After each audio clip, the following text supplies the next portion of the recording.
welcome to Shanghai. I'm Chen Xuan. Hi, I'm Timothy Pope. In our last episode, we discussed how apps developed in China, from games to social media, e-commerce, finance, and even short dramas, are gaining increasing popularity in the West, and notably in the United States. Today, we're going to bring you more insights on why they've gone viral and go deep into stories behind their success. While big-name tech giants including Google, Amazon, and Facebook have long been a destination for app ads, TikTok has now joined the list and proved to be a strong contender. So TikTok went from your client customer to a partner. So now they're a partner and a customer. And once we onboarded them as an ad network to our platform, all of a sudden, all our customers, thousands and thousands of apps, started to buy on TikTok. So automatically, TikTok started selling to all our customers overnight. What types of Chinese apps are achieving great popularity in foreign markets? When it started, I would say 10 years ago, even 11, 12, it was mainly kind of utility apps, more of the technical apps like this, and gaming.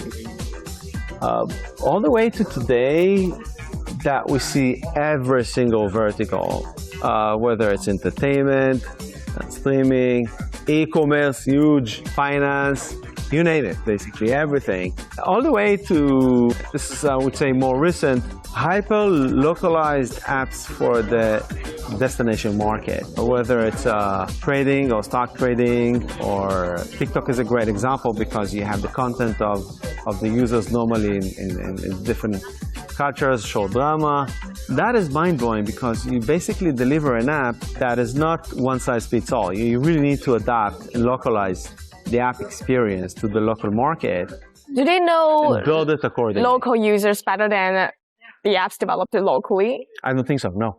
No, but I tell you, they have the fresh mind. They have an empty mind. In the professional and the expert mind, there are limited possibilities. In the beginner's mind, there are infinite amount of possibilities. They see the same problem with a different perspective, different point of view. So they crack this problem very differently than everybody trying to crack it. And you come there and you say, easy, that can be this and that.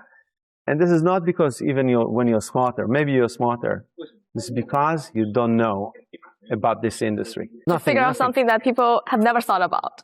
Yeah, I mean, because you're there, and our brain, human brain, is kind of programmed into in boxes, comfort zone and boxes, to create this that you're getting familiar with something, and it's really hard to think out the box. Can you share the names of some of the most well-known? All the major companies. I mean, it's like Baidu that I mentioned, Tencent and the various apps they have, Alibaba, Shein, you name it. Even TikTok. TikTok, we started to work with them when they were a startup company, like a very, very, very small operation. When it was Musical.ly, I think 2014.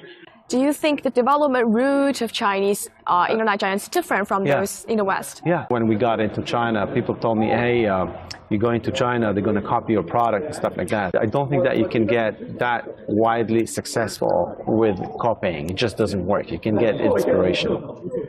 What we're seeing in the last couple of years, actually this is going on for the last more than 6 years, that it's kind of the reverse. Western companies are copying from Chinese companies. Why? First of all, the innovation, how people are using the mobile devices here versus the US. In the US, they have multiple devices, they have laptop, they have this, they have 20 credit cards in their wallets, while an average customer here, or mobile first, mobile only countries, they will have one mobile phone, they're gonna do everything with it. What we see is that Western companies are actually copying and getting inspiration from Chinese companies. So what happened for us is working closely with customers in China allowed us to do what? To see the future. We have seen the future and what the future is going to look like in the US 6 years ago. And the kind of product that they're probably going to need when they gonna get there. I suppose you've got a good relationship with big internet platforms like Google, Amazon, and also you're cooperating with those apps who are having their buying advertisement on those platforms. What do you think the development of Chinese apps have brought to their business? Revenues. Do you think the development of Chinese tech firms and apps is a good thing for the U.S. economy and U.S. tech firms? Absolutely. Everybody that have an app need to work with these platforms. It's not even an option. The vast majority of our customers buy in all these platforms, whether it's Meta, Facebook and Instagram, TikTok, Google, also Apple search ads, and various of other ad networks to diversify everything. So yeah, absolutely yes. And I'll give you just an example. When we started to work with Facebook in 2012, their revenue from mobile was zero. By the end of we started to work with them in the middle of 2012. By the end of 2012, if I'm not mistaken, they already had like $100 or $200 million. All the way to right now, the desktop is flat. You can consider that as zero. And all the tens of billions of dollars coming from mobile every quarter. The vast majority of revenue for Facebook is advertising. There's a lot of question marks that we and I had 10 years ago. Can Chinese companies be successful globally? Can they build great products that will be perceived in the global markets that people would like to use? And so many other question marks. Everything you checked is a yes.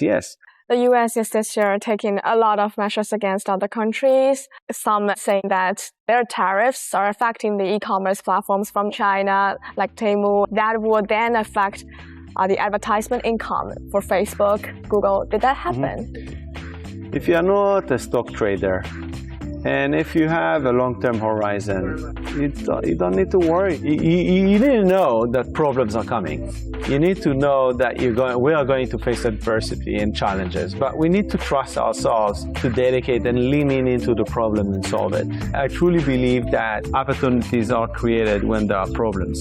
We are currently working on revolutionize AI agents that will allow our customers to be 100x better. Thank you for your time. Thank you. Sure.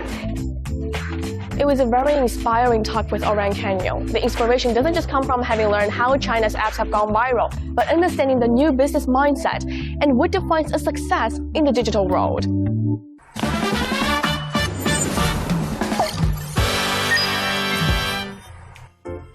Now moving on to Shanghai A to Z. China Eastern Airlines has launched a major upgrade to its SHA to PVG transfer service, making travel between Shanghai's two main airports more convenient than ever. Currently, domestic passengers arriving at Hongqiao Airport from 13 Chinese airports can transfer to same-day international flights departing from Pudong without needing to collect their luggage or checking again. The upgraded service facilitates connections to 47 international destinations, including Australia, New Zealand, Japan, South Korea, and countries in Southeast Asia. SHA to PVG transfer service counters are already in place at both airports. You can check your bags and confirm your onward flight without leaving the terminal or repeating procedures. This streamlined process is designed to free travelers' hands and significantly reduces transfer time and effort. With the introduction of the new airport link line, which cuts travel time between Hongqiao and Pudong to just 40 minutes, Shanghai is setting a new benchmark for faster, simpler, and more efficient airport transfers. And a custom-designed public bus line has been launched that allows pets on board. Here are the details. The pet-friendly bus service operates only on Saturdays and Sundays. It connects Langxiang Park in Baoshan to the Gate M Westbound Dream Center in Xuhui, with several pet-friendly stops along the way. These include Jing'an iMix Park, Suhewan Mixed Sea World, and Xuhui Riverside. There are 2 trips per day in each direction. The first bus leaves at 3 p.m. and the second at 7 p.m. from Langxiang Park. The return trips depart from the westbound at 4:50 p.m. and 8:50 p.m.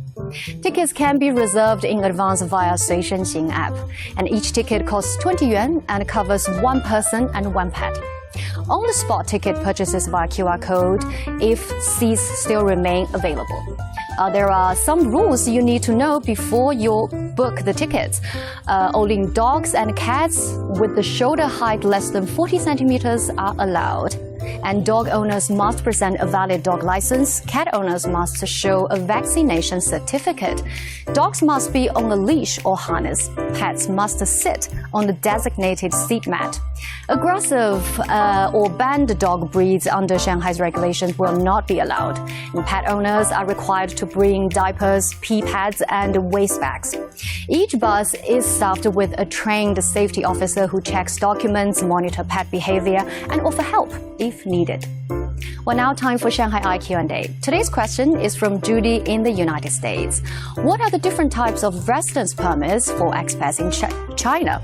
Well, Judy, there are several different types of residence permits, and they can be valid from 3 months to 5 years. Permanent residence is usually valid for 10 years or 5 years for children under 18.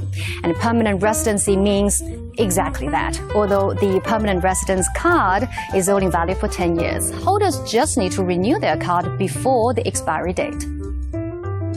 If you have a question for us, you can find us on the socials. We always love hearing from you, and you can find all our content online as well, and join us here on Dragon TV Monday to Friday. Thank you so much for watching, and see you next time. Bye-bye.